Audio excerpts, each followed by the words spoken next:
Next অঙ্কটা আমরা পড়ে নেব। চলো স্টার্ট করা যাক। বলছে একটি স্কুলে 1400 জন শিক্ষার্থী রয়েছে, যাদের মধ্যে 25% চশমা পরে এবং চশমা পরা শিক্ষার্থীদের মধ্যে 2/7 হলো ছাত্র। ওই স্কুলে কতজন ছাত্রী চশমা পরে? খুবই ইজি অঙ্ক, চলো স্টার্ট করা যাক। এবার বলছে 25%, ফার্স্টে আমরা 25% লিখে নেব। 25% মানে কি?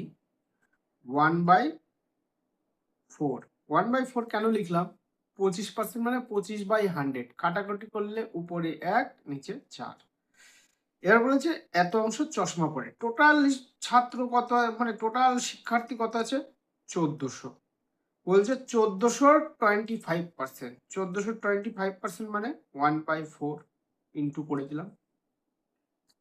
এত অংশ হচ্ছে চশমা পড়ছে ছেলে মেয়ে মিলিয়ে। এবার বলছে দেখো, আমি লাল কালিতে কোশ্চেনে দেখছি চশমা পড়া শিক্ষার্থীদের মধ্যে 2/7 হচ্ছে ছাত্র। তাহলে প্রশ্নে জিজ্ঞেস করেছে লাস্ট লাইনে, দেখো স্কুলে ছাত্রী কতজন আছে চশমা পরে। এখানে আমরা টোটালটা বের করে দিয়েছি 1/4 দিয়ে গুণ করে, যে কতজন টোটাল মানে স্টুডেন্ট চশমা পরে।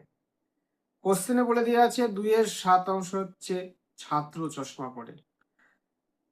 তাহলে ছাত্রী কতজন চশমা পরে? তার মানে 1 থেকে আমরা কি করব? 2/7 বাদ দিয়ে দেবো। বাদ দিলে কত হচ্ছে? 5/7। এত অংশ মেয়ে চশমা পরে। সুতরাং এই 1400 ইন্টু 1/4 একে আমরা 5/7 দিয়ে গুণ করে দেবো। গুণ করে দিলাম। এবার আমরা কাটাকাটি করব। কাটাকাটি করলে 7 দুগুণে 14, 200, 4 50, 200। এবারে উপরে 5 আর 50 গুণ করলে কত হচ্ছে? 250। অপশন এতে দেখো 250।